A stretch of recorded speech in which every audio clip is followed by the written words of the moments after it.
Hébron est la ville palestinienne la plus importante de Cisjordanie, la seule où des colonies israéliennes ont été implantées en son sein. Hébron est divisé en deux depuis 1997, 80% est sous contrôle palestinien, les 20% restants, le secteur H2, sont administrés par Israël. 40 000 Palestiniens cohabitent dans cette zone avec 800 colons israéliens. La proximité entre les deux communautés crée des frictions au quotidien. Vous pouvez apercevoir derrière moi le tombeau des patriarches. Ce n'est pas seulement un lieu saint du judaïsme, du christianisme et de l'islam, mais aussi un site à l'histoire mouvementée. C'est ici que nous débutons notre visite d'Hébron. Notre guide est un ancien sergent de l'armée israélienne, désormais membre de Breaking the Silence, une organisation israélienne d'anciens combattants qui expose la dure réalité de la vie quotidienne dans les territoires palestiniens occupés. Ce fut la scène de deux massacres majeurs. Comment ces événements ont-ils changé et façonné les relations entre Palestiniens et Israéliens ? Le massacre de 1929 était un massacre au cours duquel 67 Juifs ont été tués par des Palestiniens. Le massacre de 1994, un colon est arrivé ici et a ouvert le feu et tué 29 Palestiniens qui priaient dans la mosquée. Mais c'est le massacre de 1929 qui nourrit le récit du mouvement des colons. Ils affirment que, comme des Juifs ont été tués ici et que nous sommes Juifs, alors nous sommes autorisés à faire ce que nous voulons. Et le massacre de 1994 a façonné le quotidien des Palestiniens ici. Le massacre de 1994, perpétré par le colon israélien d'extrême droite, Baruch Goldstein, a conduit au principe de séparation selon lequel de larges zones tampons ont été aménagées autour des colonies pour assurer leur sécurité. Toutes les zones violettes sont des territoires où les Palestiniens ne sont pas autorisés à conduire. Toutes les routes en pointillés sont celles où les Palestiniens n'ont pas le droit d'ouvrir de magasins. Et toutes les zones rouges sont ce que nous appelons des zones stériles, des territoires où les Palestiniens ne sont même pas autorisés à marcher. Nous marchons justement dans cette zone stérile. L'artère principale, la rue Chouhada, était autrefois un quartier commerçant très animé, situé au cœur du vieux centre. Aujourd'hui, il est complètement désert. C'était comme la 5e avenue d'Hébron. Et la vérité, c'est que tout est vide. Pourquoi ? Raison de sécurité. Nous sécurisons le territoire pour que les colons aient la voie libre. Ils envahissent des endroits où ils ne sont pas autorisés à se rendre, alors l'armée arrive et les protège. Dans les territoires occupés, on demande aux soldats de faire sentir leur présence. Qu'est-ce que ça veut dire ?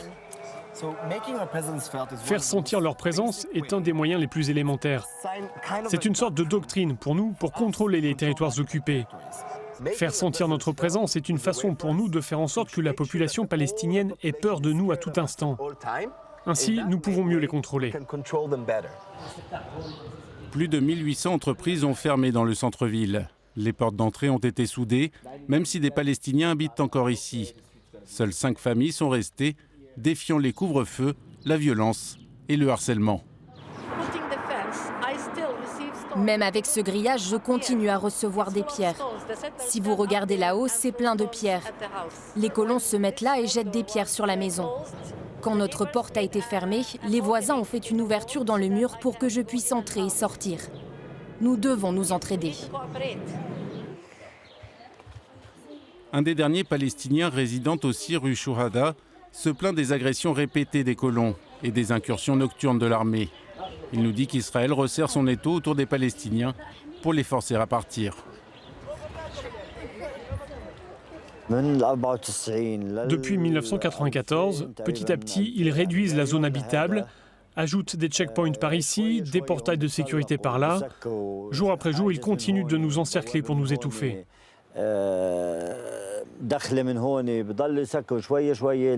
Aujourd'hui, quiconque veut entrer ici a besoin d'un numéro spécial sur sa carte d'identité. Je vais vous montrer. Si vous n'avez pas ce type de numéro, vous ne pouvez pas passer le checkpoint. Les accrochages quotidiens entre colons israéliens, soldats et civils palestiniens donnent souvent lieu à des affrontements qui vont parfois jusqu'à l'homicide. B'Tselem, le centre israélien d'information pour les droits de l'homme dans les territoires occupés, affirme que les Israéliens agissent en toute impunité. La violence des colons est un facteur constant de la vie dans les territoires occupés de Cisjordanie. Dans de nombreux cas de meurtres de Palestiniens et quand les forces de sécurité sont impliquées, dans 97% des cas, aucune enquête n'est ouverte. Et même si elle était ouverte, personne ne serait tenu pour responsable. Personne ne serait même traduit en justice. Les Israéliens de la colonie de Kiryat Arba à la sortie d'Hébron et ceux de la zone H2 déplorent des attaques palestiniennes systématiques, au couteau ou avec des jets de pierre. Ces 10 dernières années, 60 civils israéliens, colons compris, ont été tués par des Palestiniens. Et plus de 400 civils palestiniens sont morts aux mains de l'armée ou de civils israéliens. Nous condamnons toute forme de violence. Nous sommes contre la violence. Et si cela s'est produit, et je n'en suis pas sûr, si cela est arrivé, nous le condamnons.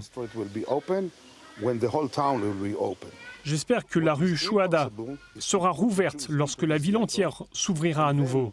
Ce qui n'est pas acceptable, c'est qu'on rouvre cette rue à la libre circulation, mais que les Juifs se retrouvent comme dans un ghetto, attaqués et abattus par des terroristes.